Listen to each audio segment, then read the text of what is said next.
Hello friends, I welcome you in lecture number 47 on Laplace transform.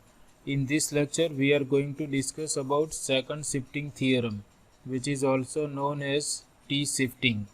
We have discussed about first shifting theorem, and let me recall first shifting theorem. First shifting theorem says that if Laplace transform of f of t is capital F of s, then Laplace transform of e raised to at times f of t equal to value of this capital F of s at point s minus a. So here in f of s we are shifting s to s minus a to obtain Laplace transform of e raised to at into f of t. So therefore this result is also known as shifting. Now what is second shifting theorem? So in second shifting theorem we are using this unit step function. We have already defined unit step function in previous lecture. It is defined as u of t minus a equal to 0 if t is less than a and 1 if t is greater than or equal to a. So what is second shifting theorem? So suppose Laplace transform of f of t is equal to capital F of s, then if we are interested in the Laplace transform of f of t minus a multiplied by unit step function at point A, this is equal to e raised to minus as into capital F of s, or we can write this as e raised to minus as into Laplace transform of f of t. So if we are interested in the Laplace transform of f of t minus a times u of t minus a, then this is equal to e raised to minus as into Laplace transform of f of t. So here we are shifting this t minus a to t.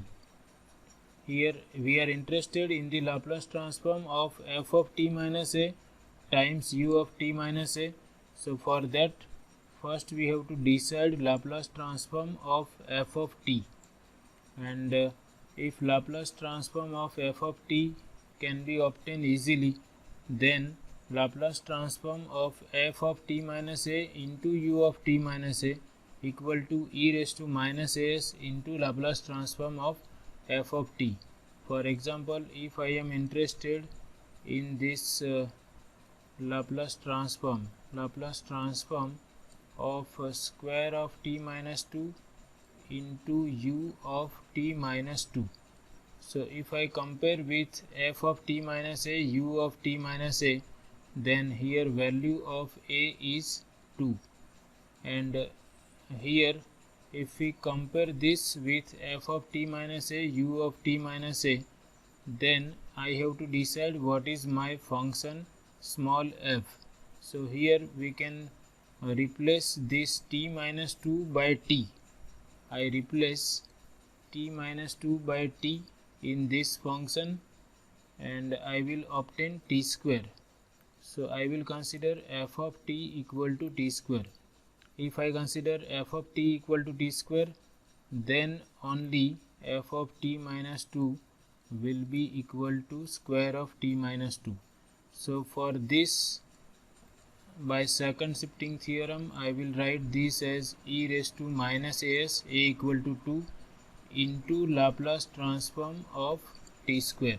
So we are shifting t minus 2 to t to obtain Laplace transform of f of t minus a into u of t minus a. So they can ask you to write down the statement of second shifting theorem or t shifting, and you should write in this way: if Laplace transform of small f is capital F of s, then Laplace transform of f of t minus a into u of t minus a will be equal to e raised to minus s into f of s. So using this second shifting theorem, we consider these two examples. So here we compare this function t minus 1/2 square into u minus 1/2. We compare this function with f of t minus a into u of t minus a, and we observe that a equal to 1 by 2. Now how to decide this small f? So for that we replace t minus a, which is t minus 1 by 2. We shift t minus 1 by 2 to t, and we will obtain t square. So we will consider f of t equal to t square. So this is main step. You should decide what is your function f of t. Once you can decide f of t, you are done. You can directly apply second shifting theorem. Here I will write that suppose f of t equal to t square. Let f of t equal to t square. Then f of t minus 1 by 2 will be equal to t minus 1 by 2 square, and then by second shifting theorem,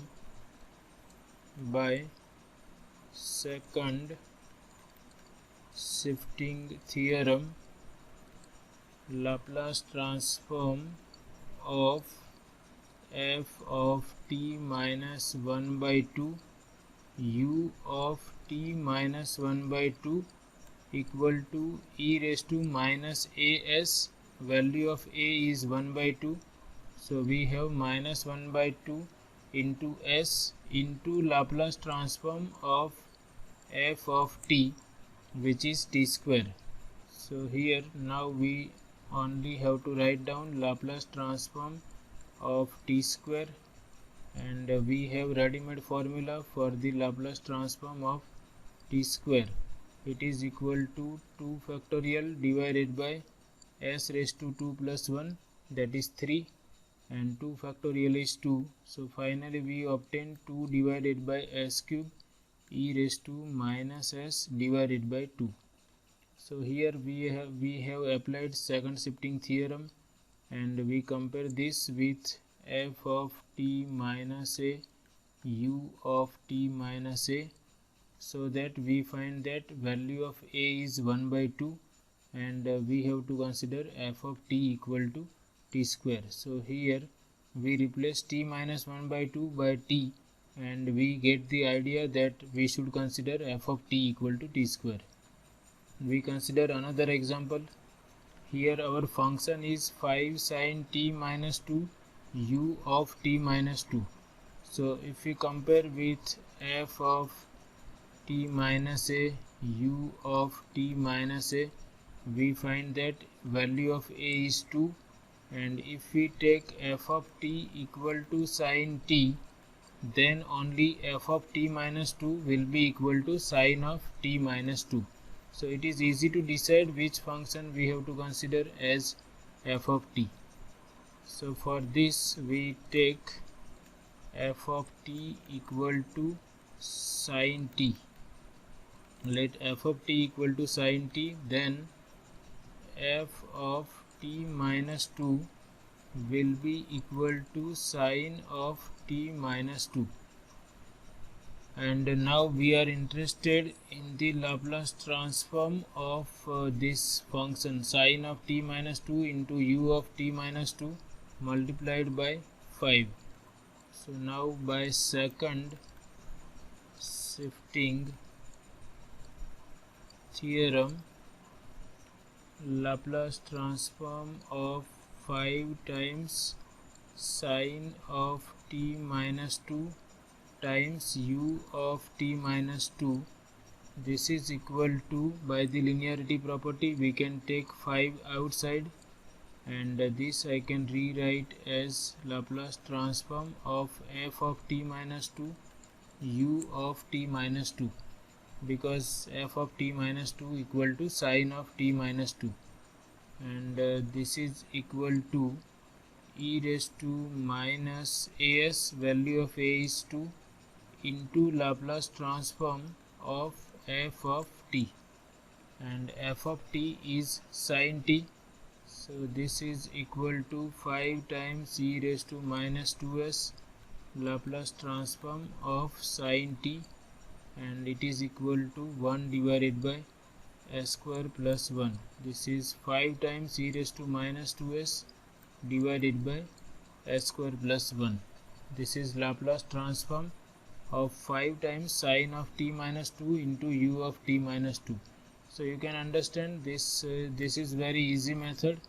You just have to decide what is your function small f. Once you decide what is small f, things are easy. You have to just apply this second shifting theorem. Laplace transform of f of t minus a u of t minus a equal to e raised to minus as into capital F of s, where capital F of s is nothing but Laplace transform of small f of t. So in this lecture we have discussed second shifting theorem, and we have seen how we can use second shifting theorem to obtain Laplace transforms of this type of functions. So I stop here. I hope you like this lecture. Thank you very much.